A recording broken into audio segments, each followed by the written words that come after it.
Y pues bueno, hoy vamos a ver el tema de la importancia de la intervención, ay, permíteme, de la intervención nutricional en el paciente pediátrico con cardiopatía. Déjenme, vamos a hacer esto pantalla completa. Ya está aquí, y les doy compartir pantalla.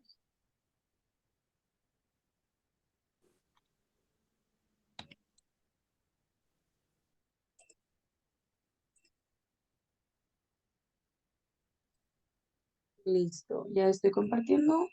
Perfecto, ya lo vemos. Adelante, Marquita. Muchas gracias. Unos segundos en cargar. Creo que sí está. Muy bien. Entonces, denme un segundo, que está, lo que ustedes ven es lo mismo que yo estoy viendo. Está cargando apenas la pantalla completa.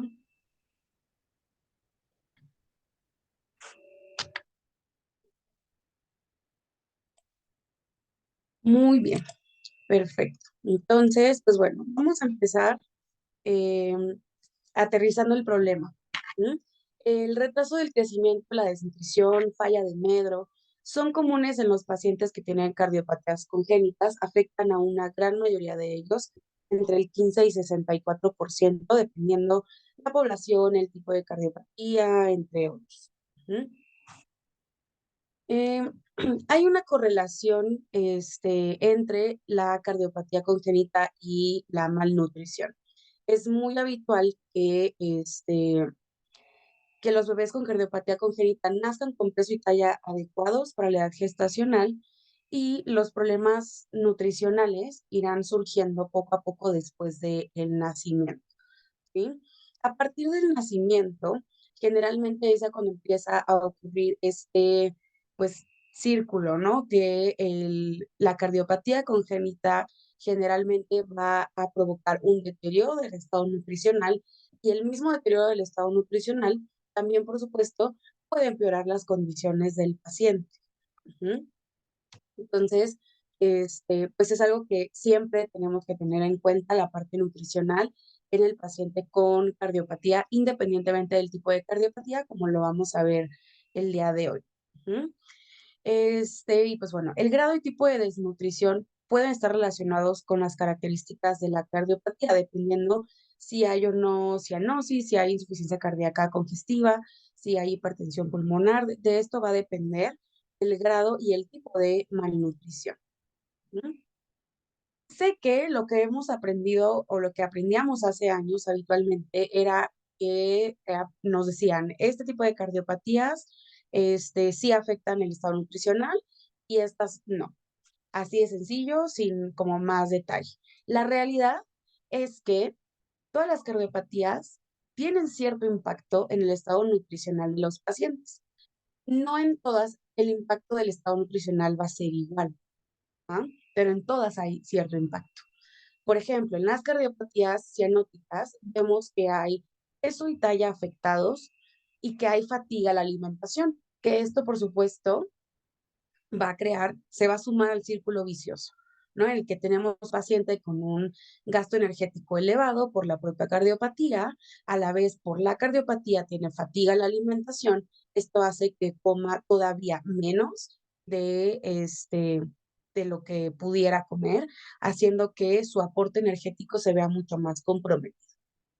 En el caso de las cardiopatías no cianóticas, el peso habitualmente se ve afectado, sobre todo cuando hay hipertensión pulmonar secundaria, cuando hay shunt izquierda-derecha, y la talla se ve afectada habitualmente en los casos sin shunt. ¿Mm? Y cuando hay insuficiencia cardíaca, generalmente tanto peso y talla están afectados, hay fatiga de alimentación y además hay anorexia y malabsorción intestinal, que esto provoca, por supuesto, pues un deterioro del estado nutricional, ¿sí? Aquí lo principal de esto justo es aprender que en todas las cardiopatías congénitas va a haber un gran impacto. Claro que puede haber diferencias y hay poblaciones en las que no se ve tanto estos impactos. Por ejemplo, en poblaciones en países de altos ingresos, vemos que las cardiopatías congénitas leves, el estado nutricional generalmente llega a ser normal porque hay diagnóstico temprano, generalmente incluso un diagnóstico prenatal, una intervención o corrección temprana, y también porque hay disponibilidad de fórmulas de alta densidad energética. Y esto es clave en el estado nutricional. No es que en estas cardiopatías congénitas leves no se afecte el estado nutricional, más bien sí se afecta, más bien los recursos son diferentes y las intervenciones son diferentes. Ajá. Y en el caso de las cardiopatías congénitas moderadas y graves en países de altos ingresos, el estado nutricional se ha observado que está deteriorado en la gran mayoría de estos casos, ¿sí? El riesgo de malnutrición se reduce, mas no se elimina, a pesar del diagnóstico de intervención temprana. En el caso de países de bajos ingresos, como el nuestro, pues en todas las cardiopatías congénitas de todo tipo se ha observado que el estado nutricional de los niños está deteriorado. ¿Por qué? Empezando porque tenemos la desnutrición todavía como un problema social. Generalmente tenemos diagnósticos mucho más tardíos, ¿sí? La cirugía cardíaca correctiva a menudo ocurre más adelante en la vida, hay menor disponibilidad de fórmulas de alta densidad energética y hay poco uso de apoyo nutricio. Ujú.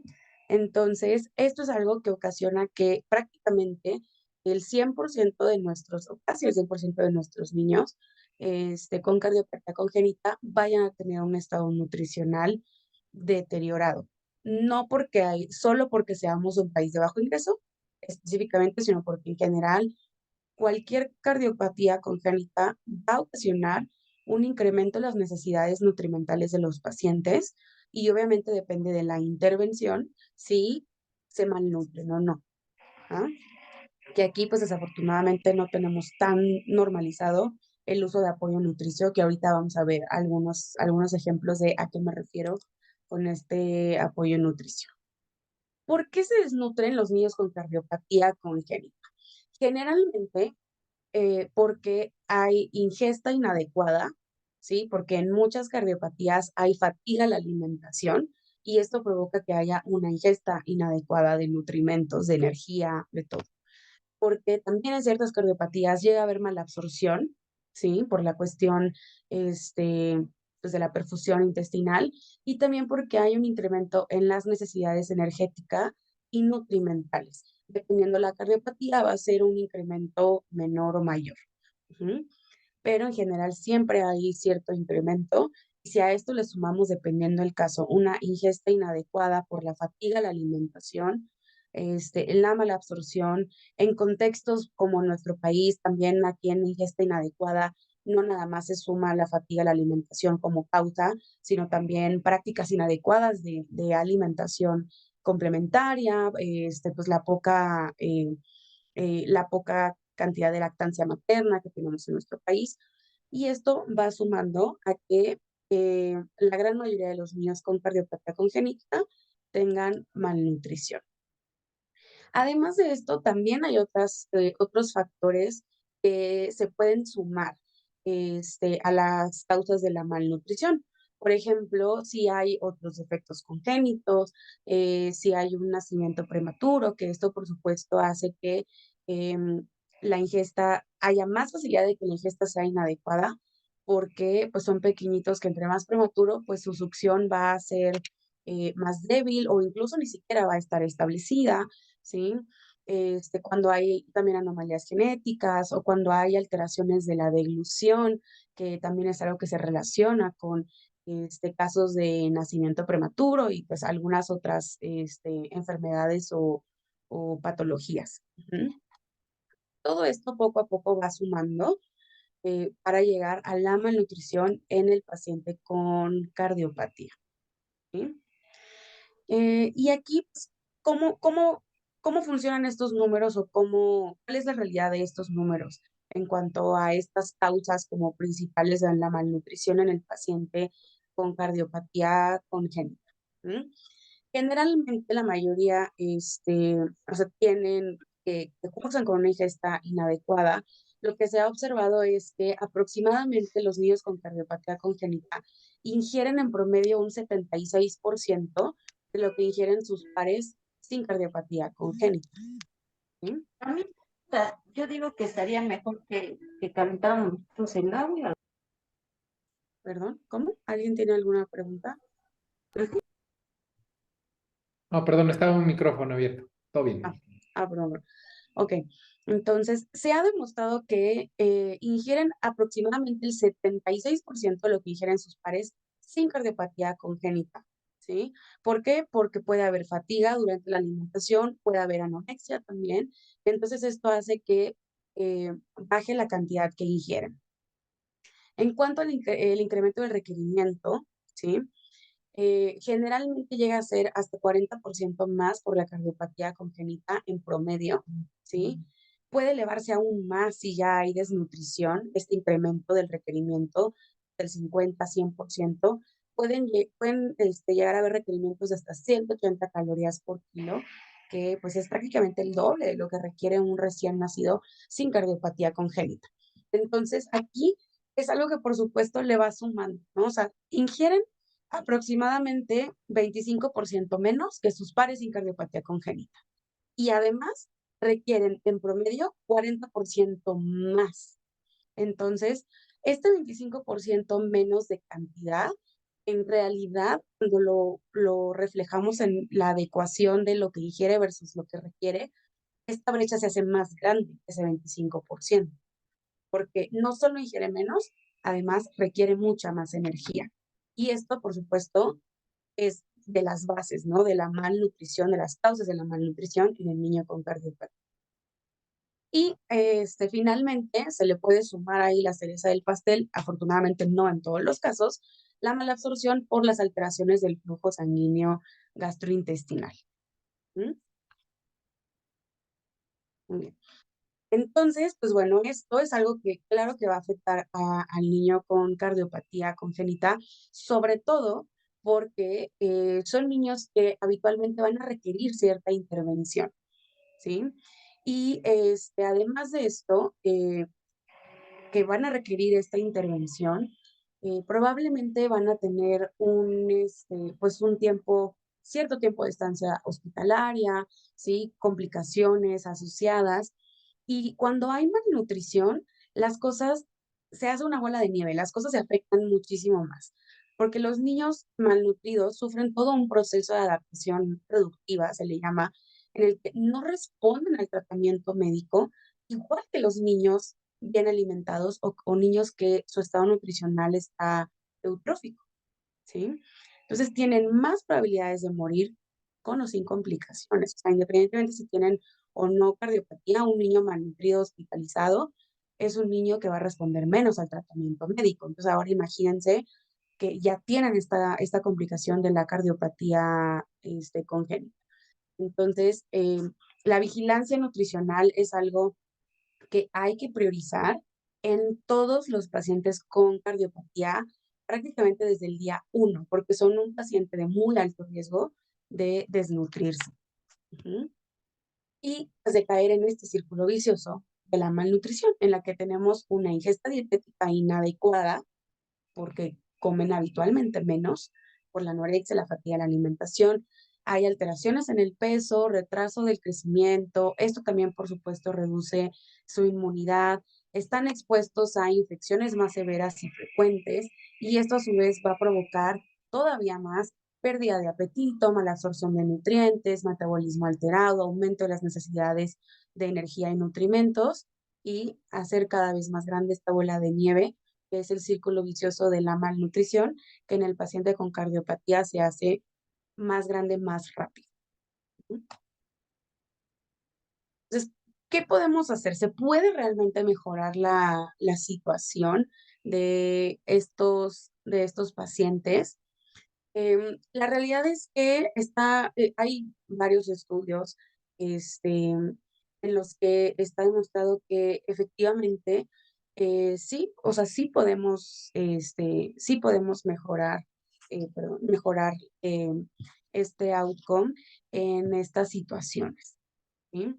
dependiendo si, por ejemplo, se usa o no apoyo, apoyo nutricio, ¿sí? En el que vemos que los días de estancia hospitalaria, los días de estancia en la columna del lado derecho, vemos que tenemos ahí el resultado con niños que están en un mejor estado nutricional, ¿sí? Aquí vemos el lado izquierdo, es los niños que su peso está abajo de -2 desviaciones estándar, y la columna del lado derecho son los niños que están arriba de -2 desviaciones estándar, que es el punto de corte de desnutrición. Y vemos que son niños que tienen menos días de estancia hospitalaria, menos días en la terapia intensiva, ¿sí? Son niños que su tasa de mortalidad a 30 días se reduce muchísimo, y que estos justo son los resultados que tienen significancia estadística, ¿sí? Entonces, es algo que definitivamente sí tenemos que buscar. El buscar que no lleguen a la hospitalización o a la cirugía, ¿sí? Aquí este estudio específicamente es de la cirugía, que no lleguen a la cirugía desnutridos, ¿sí? Esto es algo muy, muy importante, porque sí reduce los riesgos de este paciente. Ujú. Obviamente, pues este es un estudio relativamente chiquito, en países de mayores ingresos no hay tantísimos estudios al respecto, porque la gran mayoría no llega, procuran que no lleguen desnutridos a la cirugía, pero es algo que se ha visto replicado. Ujú. Aquí en esta clase en particular, yo les quería mostrar justo ejemplos de mi consulta, ¿sí? Ejemplos de mis pacientes. Ajá. Pacientes con cardiopatías congénitas en los que se inicia apoyo nutricio, ¿sí? Por ejemplo, aquí este pacientito, a ver si por ahí un cardiólogo que vive en Mérida reconoce esta curva de un pacientito nuestro. Este pacientito con diagnóstico de persistencia del conducto arterioso, CIB, llega a la consulta alrededor de los 5 a 6 meses con un estado nutricional ya deteriorado, prácticamente en desnutrición aguda grave.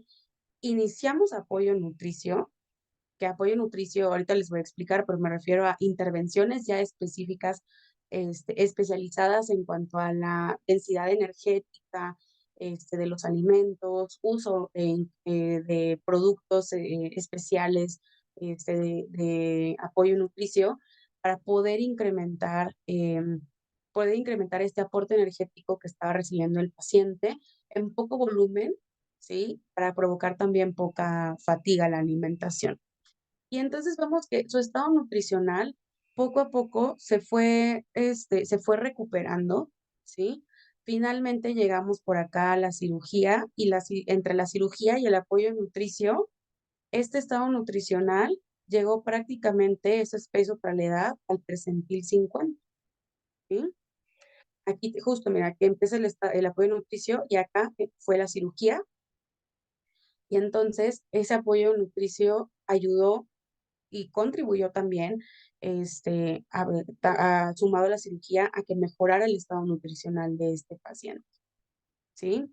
A diferencia de un caso muy similar de un pacientito con exactamente el mismo diagnóstico, llegó un poquito más tarde a la intervención nutricional, en el que no se utilizó apoyo nutricio por miedo de los familiares a que el apoyo nutricio sugerido era una colocación de sonda de gastrostomía. No se hizo, nunca se hizo, y pues el estado nutricional del paciente realmente nunca mejoró, incluso empeoró, porque aunque podría parecer como que sí incrementó en peso, en realidad se fue alejando cada vez más de -3 desviaciones estándar en peso para la edad, ¿sí?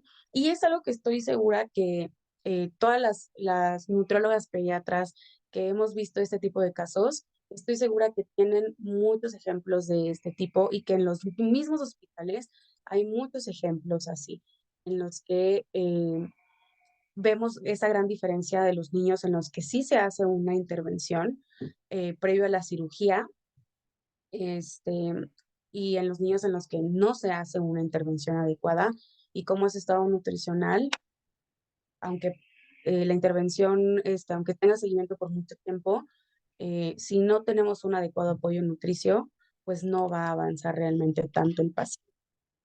Entonces, pues bueno, ¿cuál va a ser la intervención nutricional que vamos a buscar en este tipo de pacientes? Lo primero es el tamizaje, que es algo que todos podemos hacer en el consultorio pediátrico, ¿sí? Hay muchas maneras de tamizar a los pacientes. En el caso del paciente ambulatorio, tenemos varias maneras de tamizarlos. Por ejemplo, podemos utilizar peso, podemos utilizar la talla, el índice de masa corporal, circunferencia de brazo. Cada uno tiene sus pros y sus contras. Por ejemplo, el peso, pues es una medición muy rápida. Prácticamente, yo creo que en cualquier consultorio tenemos báscula, solo que requerimos una báscula calibrada, pilas, baterías, si es que la báscula lo requiere. Y también necesitamos patrones de crecimiento para comparar el peso de este paciente, porque si yo les digo, tengo un niño de 8 meses que pesa 7 kilos, pues no nos dice nada.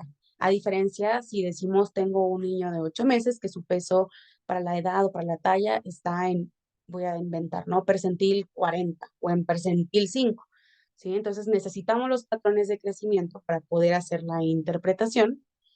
En parte de las desventajas también es que se modifica fácilmente por la hidratación, organomegalias, excretas, alimentación, etcétera. Pero pues sigue siendo una manera útil si tenemos el recurso como material en ese momento, ¿no? Básicamente, pues de la báscula y un patrón de crecimiento, es decir, una curva o tabla, ya sea la OMS, la CDC, la que tengas a la mano, para poder ver en qué percentil se encuentra el paciente. También tenemos la talla, que permite valorar la velocidad de crecimiento. Para ello necesitamos un infantómetro o estadímetro, dependiendo la edad del paciente. Idealmente requiere, o sea, entre pros y contras. Pros, no se afecta con la hidratación, por ejemplo, pero en contras tenemos que, en teoría, idealmente necesitaríamos 2 personas capacitadas para la medición, el infantómetro y el estadímetro, los patrones de crecimiento también para poder hacer la interpretación. De nuevo, o sea, si tienes el patrón de crecimiento y un estadímetro confiable, porque luego están ahí unos estadímetros en la pared mal colocados, no son tan confiables, pero si tienes un estadímetro infantómetro confiable y patrones de crecimiento, lo podemos utilizar. También tenemos el índice de masa corporal, que nos permite hacer inferencias sobre la composición corporal de los pacientitos. Para este índice requerimos todos los recursos de las mediciones previas, ¿sí? Porque necesitamos datos de peso y talla, calculadora, para poder hacer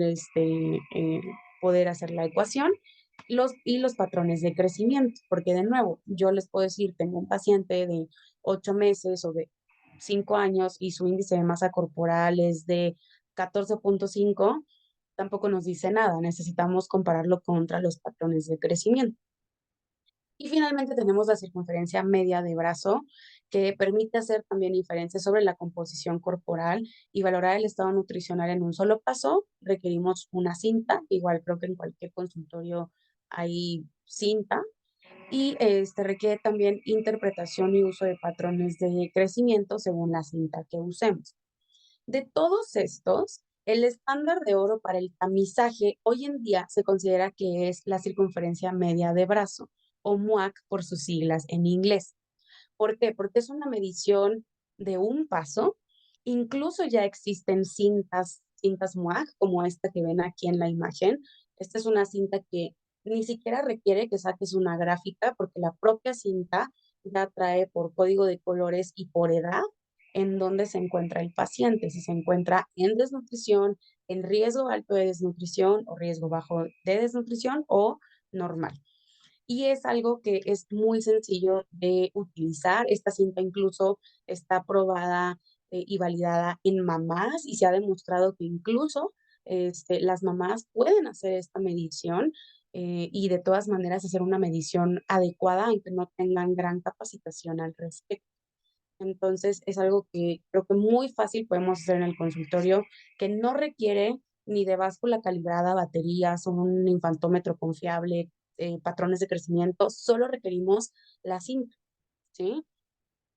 La cinta MUAC en el caso de que la tengamos, y si no la tenemos, pues bueno, la cinta y el patrón de crecimiento de circunferencia de brazo, que lo descargas gratis en la OMS. Ajá. Entonces, este es como el estándar de oro de tamizaje, ¿sí? No necesitan hacer, al menos en el consultorio pediátrico, del cardiólogo pediatra, del cirujano, no necesitamos hacer una evaluación exhaustiva nutricional, pero sí podemos hacer este tamizaje muy simple de la medición de la circunferencia media de brazo, y si sale pues, casi que de amarillo para abajo, entonces lo ideal sería referirlo a una evaluación nutricional especializada. En el caso del paciente hospitalizado, ¿sí? También tenemos distintas herramientas que podemos utilizar para tamizar a estos pequeñitos. En un mundo utópico, todos los niños que son hospitalizados tendrían que ser evaluados con este tipo de herramientas de tamizaje, ¿sí? Ese es como el mundo ideal. Si no sucede en tu hospital, por lo menos hay que asegurarnos que cualquier paciente con cardiopatía, porque sabemos, ya vimos que es un paciente de alto riesgo de malnutrirse por todo lo que implica la cardiopatía congénita, que a esos pequeñitos sí se les aplique una herramienta de tamizaje hospitalaria. Hay varias disponibles, estas son las más utilizadas, la STAMP, la Strong Kids, esta del Queensland Children's Hospital, que nos ayuda justo a, con una evaluación muy sencilla, muy rápida, evaluar el riesgo nutricional de este paciente. ¿Sí? Igual, la que tengas a la mano está bien. Es verdad, la de Strong Kids, que es esta última que está aquí, es la que se ha demostrado que tiene, que digamos, tiene una mejor concordancia, para poder detectar niños con malnutrición o riesgo de malnutrición. Y hay adaptaciones ya en español, ninguna validada adecuadamente, pero eso no quiere decir que no la podamos utilizar. Perfectamente podemos utilizar la traducción, aunque no esté como validada con este, todos los requisitos clinimétricos de validación, pero claro que lo podemos utilizar, ¿sí? Esta es muy buena. La desventaja que tiene es que es una evaluación única. A diferencia, por ejemplo, del STAMP, que esta tiene, si se dan cuenta, varias evaluaciones. Tiene espacio para 3 evaluaciones que se recomiendan hacer tanto al ingreso como después de 3 días y 3 días al ingreso. ¿Sí? Aquí la verdad es que la que tengan a la mano, que sea de su preferencia, la pueden utilizar. Lo importante es usar alguna, la que sea, pero sí utilizar una herramienta de tamizaje en todo paciente con cardiopatía que entra a hospitalización.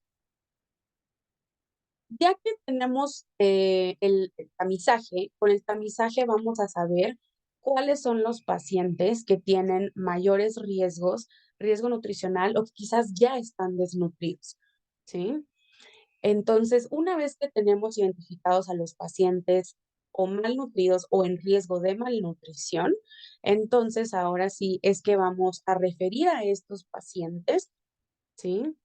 Aunque no esté desnutrido, o sea, incluso con riesgo de malnutrición, los referimos entonces ahora sí a una evaluación global subjetiva, sí, que es toda una evaluación nutricional. Aquí sí ya es el campo de tu nutripedia de confianza, pero esos niños que vayamos cachando que tienen este riesgo nutricional, los vamos a referir a esta evaluación especializada, ¿sí?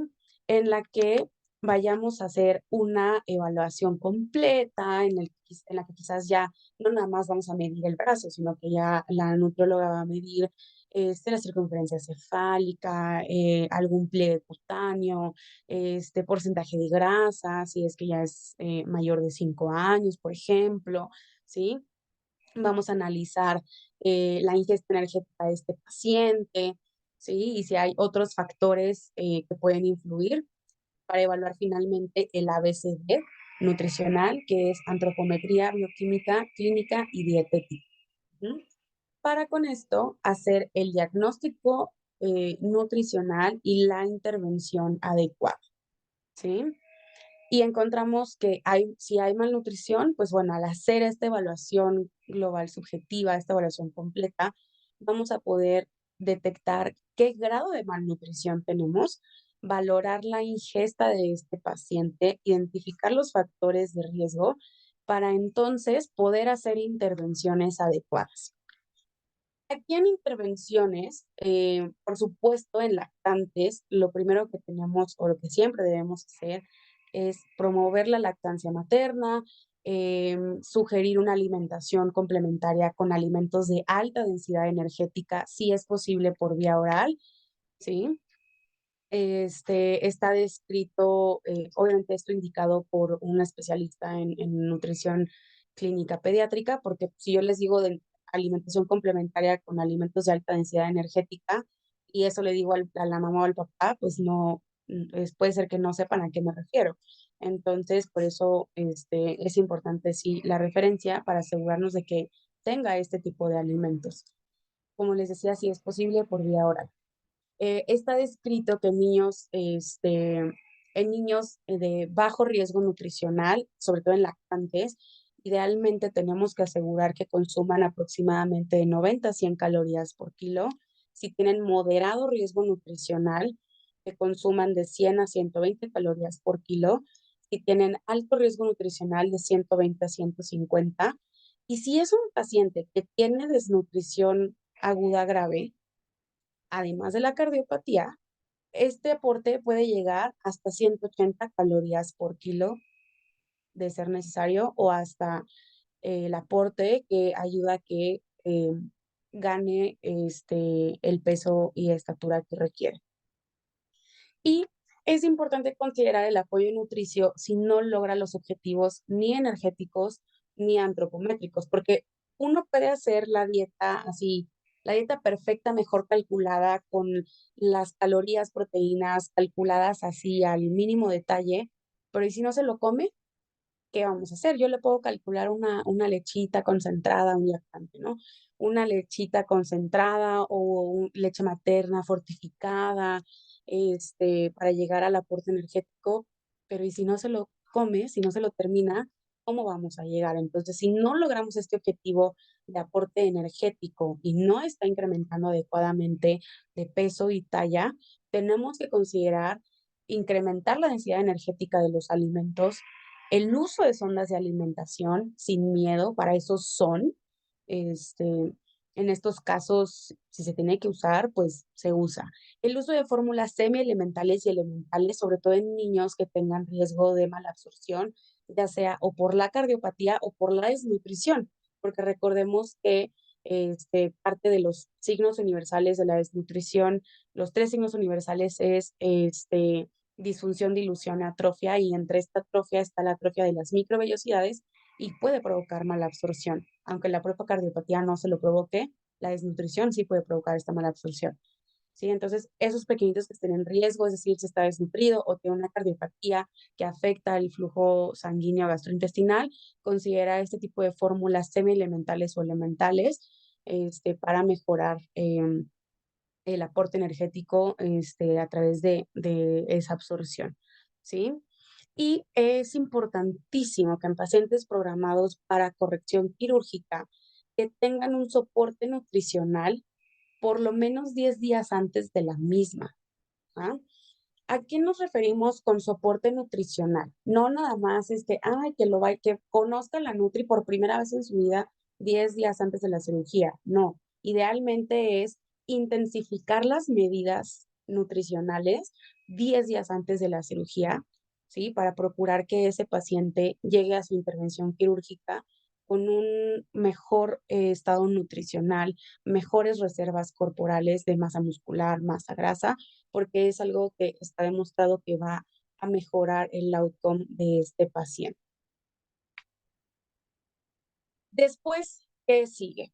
Evaluación semanal o con más frecuencia de ser necesario en el caso de ser un paciente de riesgo nutricional muy alto o un paciente con desnutrición aguda grave. Evaluación quincenal en pacientes de riesgo nutricional moderado y mensual en pacientes con riesgo nutricional bajo o pacientes en recuperación favorable. O sea, aún aquellos que ya están en recuperación y que van bien, en ese tipo de pacientes, como son de muy alto riesgo de malnutrirse, es importante que sí tengan un seguimiento muy estrecho con el especialista en nutrición pediátrica. ¿Sí? No los voy a aburrir con fórmulas y lechitas especiales, porque eso es algo que eventualmente pues el especialista que esté interconsultando al paciente decidirá de acuerdo a cada paciente. Creo que lo importante aquí es tener en cuenta que muchos de estos pequeñitos van a requerir apoyo nutricio y hay que usarlo sin miedo, porque es algo que le va a ayudar muchísimo a toda su evolución, a su respuesta a la intervención médica, a la intervención quirúrgica. ¿Sí? Entonces, bueno, como conclusiones, nos tenemos que llevar a casa que los niños con cardiopatías congénitas son la población más representativa con problemas nutricionales en la edad pediátrica, estando en mayor riesgo de desnutrición y retraso en el crecimiento que cualquier otra población pediátrica. ¿Mm? Las intervenciones nutricionales son cruciales en el paciente diagnosticado con enfermedades cardiovasculares desde el punto de vista preventivo, terapéutico y pronóstico. Los niños diagnosticados con enfermedades cardiovasculares, tanto agudas como crónicas, necesitan indicaciones y cuidados nutricionales muy específicos y, por supuesto, que la intervención nutricional pre y postquirúrgica va a reducir el riesgo de malnutrición, disminuyendo así el riesgo de complicaciones, infecciones y reducir también la estancia hospitalaria. ¿Mm? Listo, eso sería todo. No sé si haya como chance o tiempo, espacio para preguntas. Este, ¿Alguien tiene alguna pregunta, Charlie? No sé si hagan preguntas o no en esta Sí, sesión. claro. Sí, Martita, por supuesto. No, pues muchísimas gracias por la sesión. La verdad es que súper productiva e enriquecedora para nosotros que el día a día nos estamos enfrentando a ese tipo de cosas y que al final de cuentas de repente nos enfocamos como bien pasa en el tema cardíaco, pero dejamos de lado cosas tan importantes como esta, ¿no? Primero digo, no sé si tengamos preguntas y en lo que se formulan las primeras, yo quisiera saber, nos cuesta mucho en México el tema de decir, hay que nutrir al paciente y bien dijiste, o sea, tenemos afortunadamente, creo que la mayoría de los centros, el apoyo de ustedes, que eso de verdad suma muchísimo. Los Y, dos. pues sí, nosotros así de, ok, oye, pues lo opero cuando pese 6 kilos, ¿no? No sé por qué a alguien se le ocurrió 6 kilos y hicimos 6 kilos, pero de repente cuesta mucho trabajo esto, ¿no? Y también en el post, ¿no? Decir, híjole, ¿cuál es el papel que juega precisamente las ondas? O sea, yo digo, nos cuesta mucho trabajo decir, pues le hacemos una gastros, ¿no? Y no, hace como una gastrostomía y a veces incluso la familia es renuente a todo esto. Nos presentaste un caso ahí muy, muy importante, ¿verdad? Pero, por ejemplo, en centros en Estados Unidos lo utilizan de manera muy rutinaria y muy habitual, ¿no? El niño está desnutrido y la indicación de la gastrostomía es hacerle la indicación a fin de cuentas de la gastrostomía es la desnutrición. Punto. No hay otra cosa, no hay temas de deglución, no hay temas de trastornos, etcétera. ¿Cuál es la experiencia o cuál sería el punto en el decir, ok, este niño le pongo una sonda a permanencia o le hago una gastros? Tal cual el algoritmo de apoyo nutricio, de uso de nutrición enteral y parenteral pediátrico, lo dice muy claro. Tenemos un paciente que no llega a requerimientos, que requiere apoyo nutricio, así de sencillo. Y el algoritmo lo divide muy facilito. ¿Tiene tracto gastrointestinal funcional, sí o no? Sí, ok, entonces me voy a nutrición enteral en lugar de parenteral. Parenteral siempre será nuestro último recurso.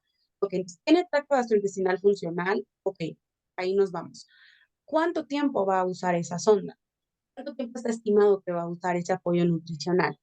¿Está estimado que lo use por menos de 4 semanas o está estimado que lo use por más de 4 a 6 semanas? La realidad del paciente con cardiopatía congénita es que es muy probable que lo requiera por más tiempo. Igual y no, pero bueno, es muy probable. ¿sí? Va a depender mucho de el estado del paciente. Ajá. Pero el algoritmo es muy claro, se estima que va a ser probablemente más de 4 semanas. Entonces, desde un inicio, la indicación es que se coloque una gastrostomía. No se estima que se vaya a usar más de 4 semanas, entonces ahí se debe de optar, se puede optar por una sonda nasogástrica o nasoenteral, ¿no? Nasogástrica, nasoyeyunal, dependerá de otros factores. Y si ya estamos cruzando esa línea de las 2 semanas y vemos que probablemente lo vaya a usar por mucho más tiempo o que nos estemos ya acercándonos peligrosamente a la tercera, casi a la 4 semana y seguimos sin avanzar tanto como para ya quitar la sonda, entonces ahí ya tenemos que decidir el cambiar a una sonda de gastrostomía. Me parece que tú y, bueno, varias de las personas que veo que están aquí en este grupo de Journal, muchos estuvieron en Kansas. Y no sé si les tocó como rotar o ver los pacientes justo de la clínica de cardiopatías congénitas, la clínica de fibrosis quística, y otras clínicas de pacientes que tienen pues cierto impacto nutricional muy grave. Son pacientes que prácticamente así nacen y se le hace el diagnóstico y es como parte de todo lo que se va a hacer antes de que se vaya a casa, si es que no se va a quedar hospitalizado, es colocar una sonda de gastrostomía. Aquí en México, los pacientes con fibrosis quística, con cardiopatía, son pacientes, por poner ejemplos, ¿no? Pero son pacientes frecuentemente desnutridos.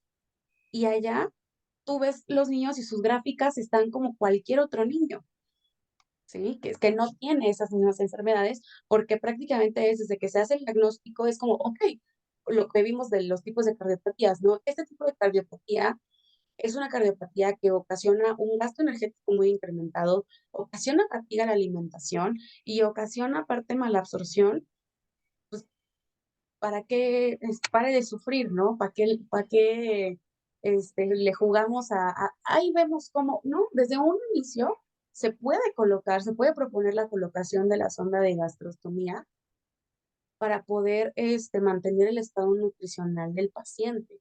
La verdad es que hay muy pocos casos en los que si le damos chance a ver cómo se comporta, que no se vaya a desnutrir, sobre todo cuando hay mucha fatiga en la alimentación y mala absorción.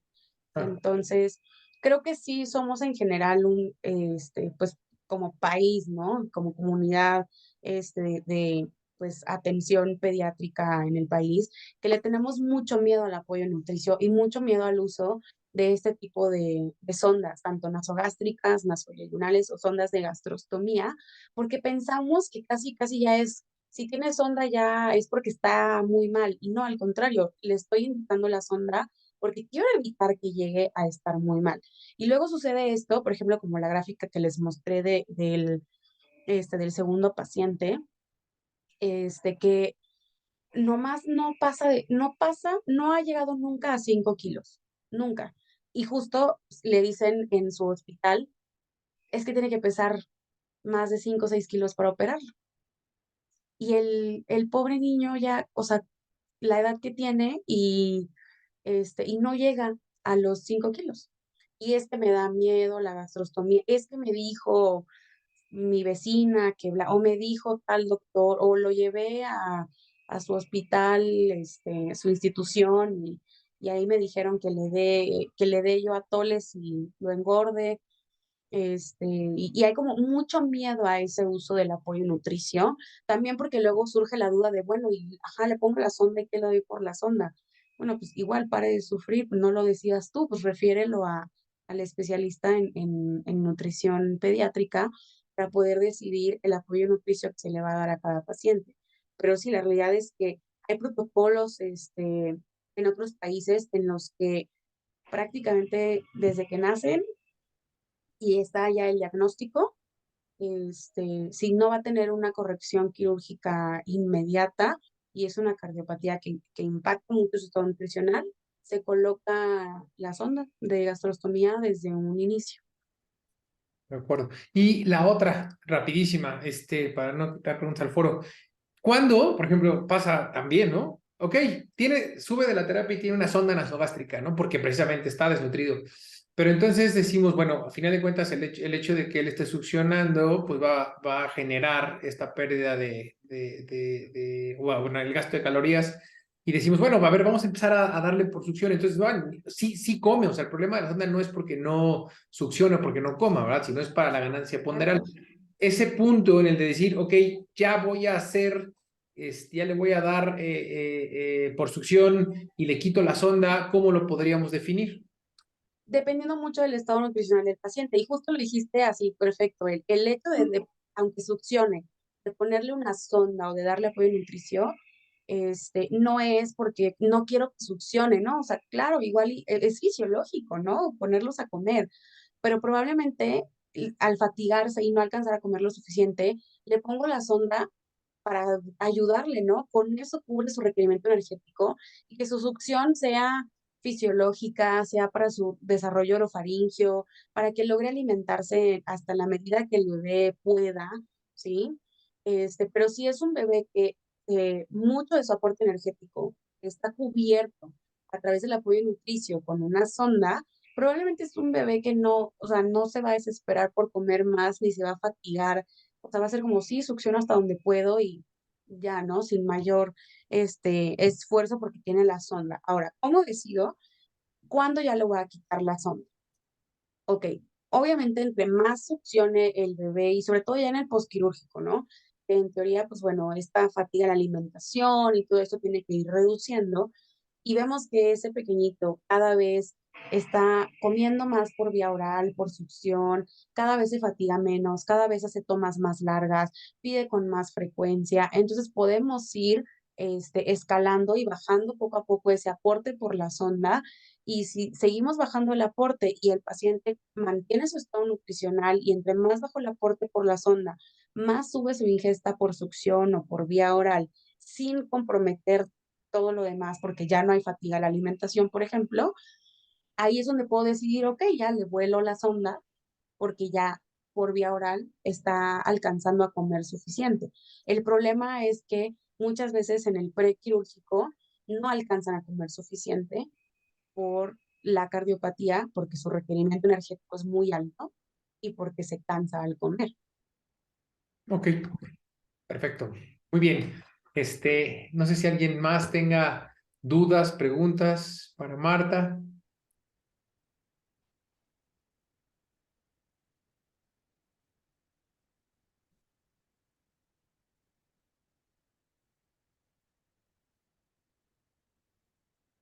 Adelante, Luisito. Hola, buenas noches.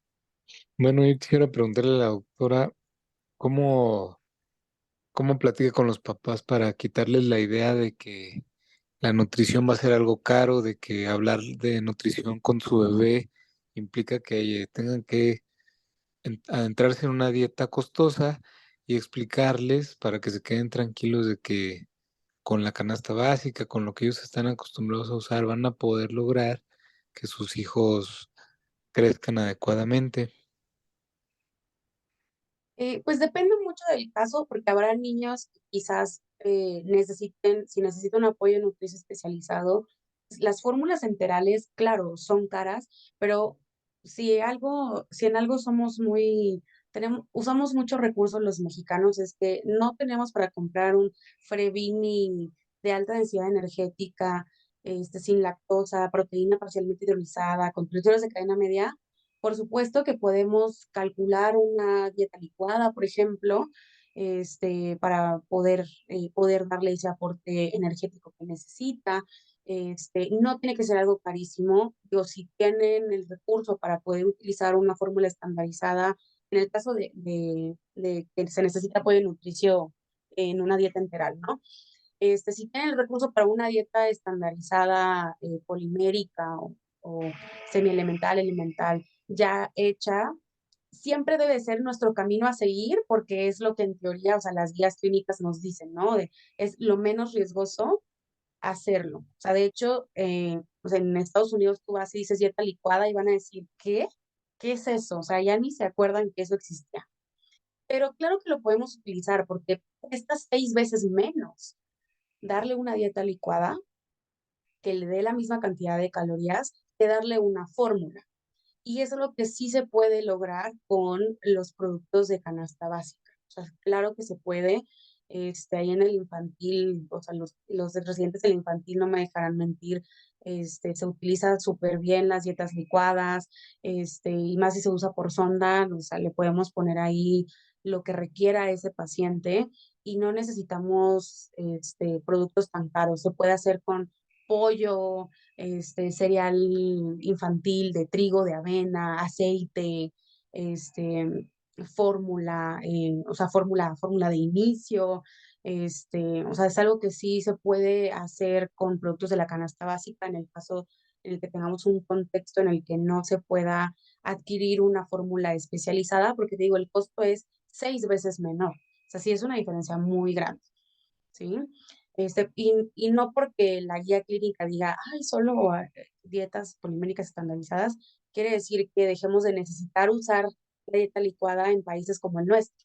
Entonces sí se puede utilizar, no tiene que ser algo costoso, pero yo creo que el miedo principal que hay que quitarle a los papás, pero que primero nos tenemos que quitar nosotros, es el uso del apoyo nutricio. El decirles, sí, lo necesita y no pasa nada. O sea, no es algo malo el tener que utilizar el apoyo nutricio, ya sea por vía oral o a través de una sonda.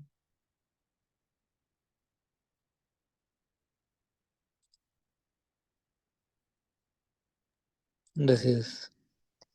Muy bien, muchas gracias, Luisito. No sé si tengamos alguna otra pregunta. Muy bien, Martita. Pues me da mucho gusto que Edgar te haya cedido el paso porque definitivamente superó las expectativas de la ecografía fetal. No, no es cierto. Muchas gracias, Martita. Yo sé que hiciste un gran esfuerzo, perdón por tanta presión desde acá, pero bueno, valió muchísimo la pena la espera y muchas gracias de verdad por la, ya apareció por ahí el doctor Ah, Ibinar. el crematorio apareció, no, no es cierto. Por el esfuerzo, por tu charla, definitivamente queda grabada y ojalá te tengamos el próximo año ya no como invitada, sino como ya parte de nuestro staff que estamos aquí presentando lunes con lunes, porque hoy sabemos que este tema en el paciente pues tiene una repercusión de verdad muy, muy directa y sabemos que seguramente la intervención oportuna y el ir estandarizando todos los manejos va a hacer que definitivamente los resultados, que al final de cuentas es nuestras métricas, afortunada o desafortunadamente, pues cada vez vayan mejorando. Te agradezco mucho, Martita. ¿Algo con lo que quieras terminar tu charla del día de hoy? No, nada, pues bueno, creo que hay que quitarnos esa idea de que no todos los niños cardiópatas van a estar desnutridos o se van a desnutrir. Más bien hay que hacerlo al revés, o sea, más vale pecar de exagerados a la hora de prevenir y casi cualquier paciente, más bien todos los pacientes con cardiopatía congénita, con o sin plan quirúrgico aún, hay que referirlos a nutrición, ¿sí? Porque son pacientes de muy alto riesgo, hay que quitarnos esa idea que eh, no todos están desnutridos, no todos se van a desnutrir y que si está desnutrido ha de ser por otra cosa. Siempre asuman que, claro, puede ser un factor más la cardiopatía, entonces, pues quizás lo que más me gustaría que se quede es cualquier paciente con cardiopatía, o sea, cualquier paciente pediátrico con cardiopatía, casi que tiene su boleto, así como tiene su boleto permanente con el cardiólogo pediatra, también debería tenerlo con el especialista en nutrición. De Y van acuerdo. a ver que con eso se va a mejorar muchísimo pues, todo el panorama de estos pacientes y hasta ustedes van a estar más tranquilos operando un niño, cualquiera está más tranquilo, si operas un niño de 10, si operas uno de 3. Claro. Sí, por eso te digo que no sé quién de repente, que pese más de esto, pero bueno, ¿Quién sabe de dónde salió? Pero a veces es un buen problema, ¿verdad?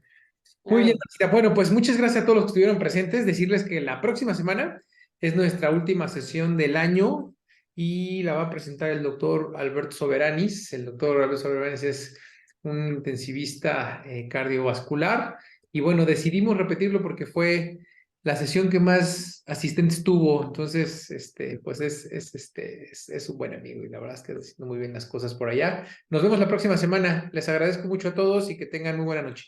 Gracias, Martita. Gracias, Edgar. Gracias a todos.